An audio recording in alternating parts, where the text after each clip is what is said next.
আসসালামু আলাইকুম ওয়া রাহমাতুল্লাহ। প্রিয় এইচএসসি শিক্ষার্থী, কেমন আছো সবাই? আশা করছি তোমরা ভালোই আছো। আজকের এই ক্লাসটি শুরু করার আগে তোমাদের আমি প্রশ্ন দিয়ে ক্লাসটি শুরু করতে চাই। প্রিয় শিক্ষার্থী, বলো তো, রাইট ফর্ম ভার্বসকে পারার জন্য আমাদের কি জানা প্রয়োজন? অনেকেই হয়তো অনেক বিষয় চিন্তা করছো। হ্যাঁ বন্ধুরা, তোমাদের এই বিষয়টিকে পারার জন্য মূলত তিনটি বিষয়কে খুব গুরুত্ব সহকারে জানতে হবে। প্রথমত টেন্স, দ্বিতীয়ত রাইট ফর্ম অফ ভার্বস, তৃতীয়ত conjugation of verbs. Conjugation of ভার্বসটা কি? কনজুগেশন অফ ভার্ব হচ্ছে ভার্বের present form, past form, past participle form. তোমরা যদি তিনটি বিষয়ে কোনো স্টুডেন্ট বা শিক্ষার্থী ভালো করে জানো, ইনশাআল্লাহ তোমরা এই জায়গাতে অনায়াসেই রাইট ফর্ম ভার্বস করতে পারবে। তো চলো আজকে আমরা ঢাকা বোর্ড 2022 সালের রাইট ফর্ম ভার্বসটি প্র্যাকটিস করি। এখানে আমি তোমাদের বাংলা অর্থটিও বলে দেবো এবং কোন রুলসের ভিত্তিতে হচ্ছে সেটিও ইনশাআল্লাহ আমি বলার চেষ্টা করব। তো চলো শুরু করা যাক। প্রথমে প্রশ্নটি পড়ি। রিড দ্য টেক্সটটি পড়ো অ্যান্ড ফিল ইন দি গ্যাপগুলো পূরণ করো with the correct form of verbs, ভার্বের সঠিক ফর্মটি। অর্থাৎ সাইড ব্র্যাকেটে কিন্তু ভার্ব দেওয়া আছে, এই ভার্বটির সঠিক ফর্ম তোমাকে বসাতে হবে।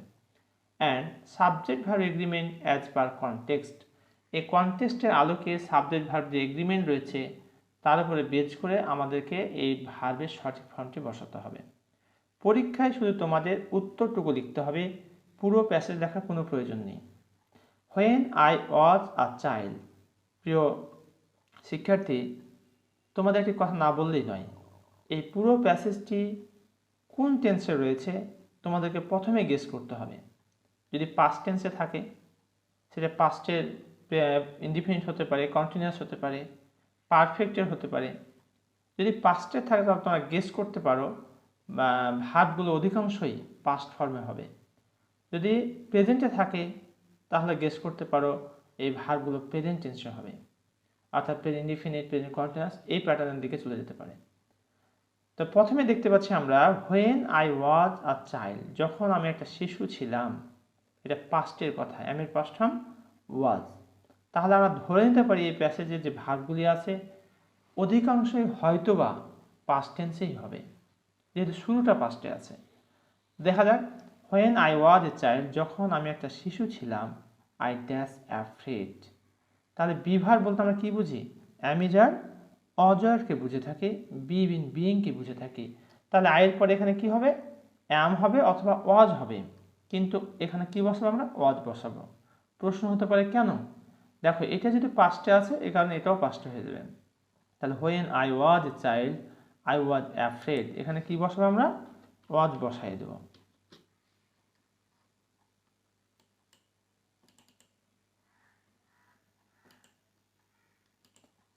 আর তোমাদের বোঝার সুবিধার্থে এটাকে আমি রেড কালার করে দিচ্ছি।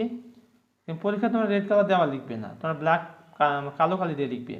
তাহলে when I was a child, যখন আমি একটা শিশু ছিলাম, I was afraid of the dark, আমি অন্ধকারকে নিয়ে কি ছিলাম? ভীত ছিলাম। And I always dash to sleep with light on, এবং ঘুমাতে যেতাম লাইটটাকে অন করে। তাহলে এটা অতীতের কথা বলছে, তাহলে গোয়ের পাশে কী হবে? ওয়েন্ট হবে। ডিয়ার লার্নার্স, কিন্তু এখানে একটা কথা রয়েছে, যদি কোনো অতীত অভ্যাসকে মিন করা হয় তাহলে ইউজ টু ব্যবহার করা হয়। এখানে বলতে যাচ্ছে যখন আমি শিশু ছিলাম তখন আমি অন্ধকারকে নিয়ে ভীত ছিলাম এবং আমি সর্বদা কী করতাম? লাইট অন করে ঘুমাতে যেতাম। তাহলে এখানে আমরা বসাবো use to go. Use to go. কেন ইউজ টু গো হলো? অতীত অভ্যাসকে মিন করার কারণে আমরা এখানে এটা বসালাম। I always use to go to sleep with light on, light on করে আমি ঘুমাতে যেতাম। ইভেন দেন, এমনকি তখন, আই ফিয়ার্ড, আমি ভয় পেয়েছিলাম, দ্যাট মনস্টার্স, দৈত্য দানব, এগুলোকে বলা হচ্ছে কি?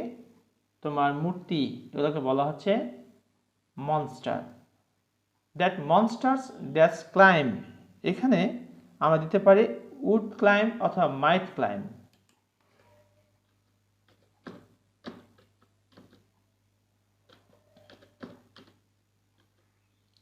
উড ক্লাইম অথবা আমরা দিতে পারি মাইট claim.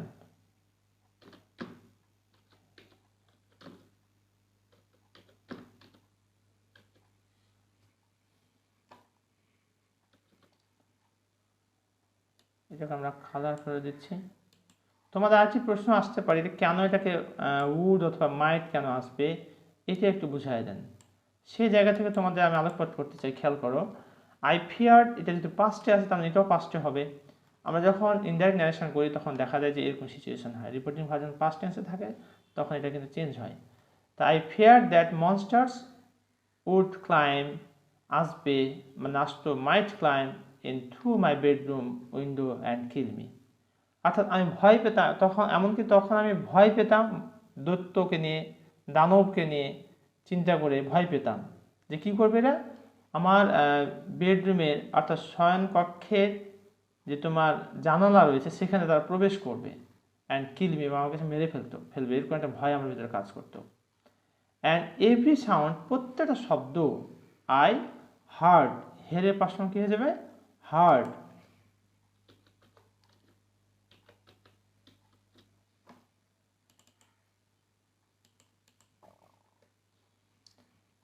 Every sound I heard, আমি শুনেছিলাম, struck fear into me, and every sound I heard struck fear into me, মানে প্রত্যেকটা সাউন্ড হচ্ছে আমাকে আঘাত করেছে একটা ব্যাপার। অফ হ্যান্ড প্রায় আই র্যান অ্যাওয়ে, আমি দৌড়ে পালাতাম, ফ্রম দ্য রুম, রুম থেকে, and dash on the floor, and slipped, স্লিপের পাঁচ নাম কী হবে, স্লিপড হয়ে যাবে।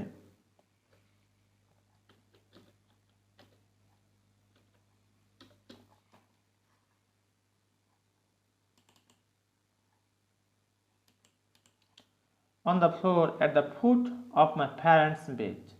একটু খেয়াল কি বলছে যে অফেন প্রায়, আই র্যান ওয়ে, আমি দৌড়ে পালাতাম, ফ্রম দ্য রুম, রুম থেকে, অ্যান্ড স্লিপড, ঘুমাতাম, অন দ্য ফ্লোর, মেঝেতে, at the foot of my parents bed, at the foot of my parents bed, অর্থাৎ পিতামাতার যে বিছানাটা রয়েছে তার পায়ের দিকে আমি কী করতাম, মেঝেতে গিয়ে ঘুমায়ে পড়তাম। নাও, এখন। প্রিয় শিক্ষার্থী দেখো, এতক্ষণ পর্যন্ত অর্থাৎ এই জায়গা থেকে কিন্তু পাস্টের ইনফরমেশানটি আসছে, কিন্তু এই যখন বলছে নাও মানে এখন, অতীত থেকে এখন চলে আসছে বর্তমানে। নাও, এখন, that I dash almost 20 years old, এখন আমার বয়স প্রায় 20 বছর। তাহলে এখানে বিভার বলতে আমরা কি বুঝি, অ্যাম, ই, যার, অজয়, এখানে হয়ে যাবে অ্যাম।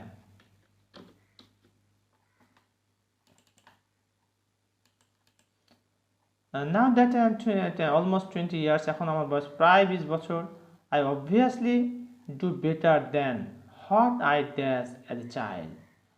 এখানে দেখো নাও যখন থাকছে এটা প্রেজেন্ট ইনডিফিনিট টেন্সে হলো, কিন্তু তোমাদের অনেকে একটা প্রশ্ন রাখতে পারে, নাও থাকা কিন্তু প্রেজেন্ট কন্টিনিউয়াস টেন্স হয়। প্রিয় শিক্ষার্থী, এখানে বিভার রয়েছে, এখানে যদি মেন ভার তোমার এই প্যাটার্ন থাকতো সেক্ষেত্রে হয়তো চিন্তা করতাম, কিন্তু এখানে দরকার নেই, জাস্ট প্রেজেন্ট ইনডিফিনিট টেন্সে করতে হবে।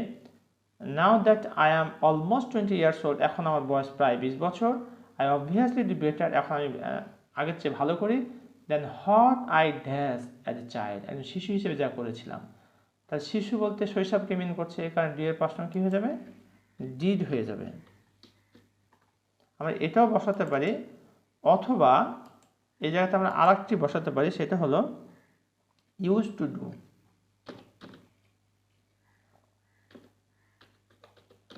ইউজ টু ডু, এটাও আমরা বসাতে পারি অতীত অভ্যাসকে মিন করার কারণে।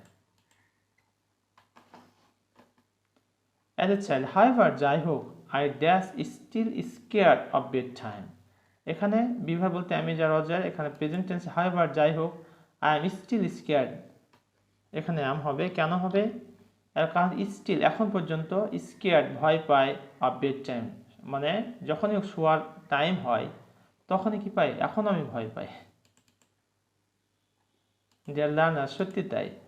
আই ডিসলাইক, আমি অপছন্দ করি, I dislike that sleep alone, এখানে দুটি ভার্ব রয়েছে, একটা হচ্ছে ডিসলাইক, একটা হচ্ছে স্লিপ। যদি এমন কখনো কেস দেখো যে একটা সিম্পল সেন্টেন্সের দুটি ভার্ব পাশাপাশি রয়েছে, এমন যদি কন্ডিশন ঘটে বা একটা ক্লজে, তাহলে আমরা দ্বিতীয় ভার্বটির সাথে আইনি যুক্ত করে দেব। তাহলে এটাকে আমরা কি করতে পারি, স্লিপিং, এটা করতে পারি, অথবা টু স্লিপও করতে পারি, আমরা ইনফিনিটিভও বসাতে পারি। যে কোনো একটা করলেই হবে। তবে নর্মালি ভার্বের সাথে আইনি যোগটা বেশি গুরুত্ব দেয়। সেই জায়গা থেকে তোমাদেরকে আমার পরামর্শ হচ্ছে তোমরা স্লিপিংটাকে বেশি হাইলাইট করবে। I dislike sleeping alone and I, অর্থাৎ আমি একাকী ঘুমানোটাকে অপছন্দ করি। And I still keep a tiny night light one, এবং আমি এখন পর্যন্ত কী করি, একটা ছোটো লাইটকে জ্বালিয়ে রাখি। And before I go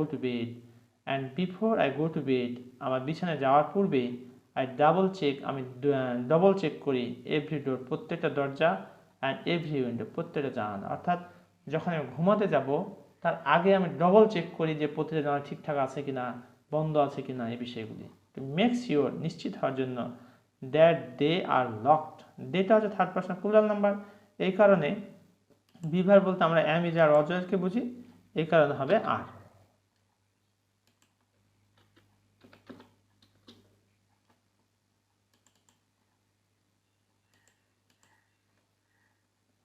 that R locked indeed, প্রকৃতপক্ষে, ইমাজিনারি বিইংস, কাল্পনিক যে তোমার দানব, ডু নট ইনভেড, আক্রমণ করে না, ফ্রম আউটসাইড, বাইরে থেকে। They exist in our superstitious believe, তারা টিকে থাকে, আর সুপারস্টিশাস বিলিভ, আমাদের কুসংস্কারচ্ছন্ন বিশ্বাসে তারা টিকে থাকে।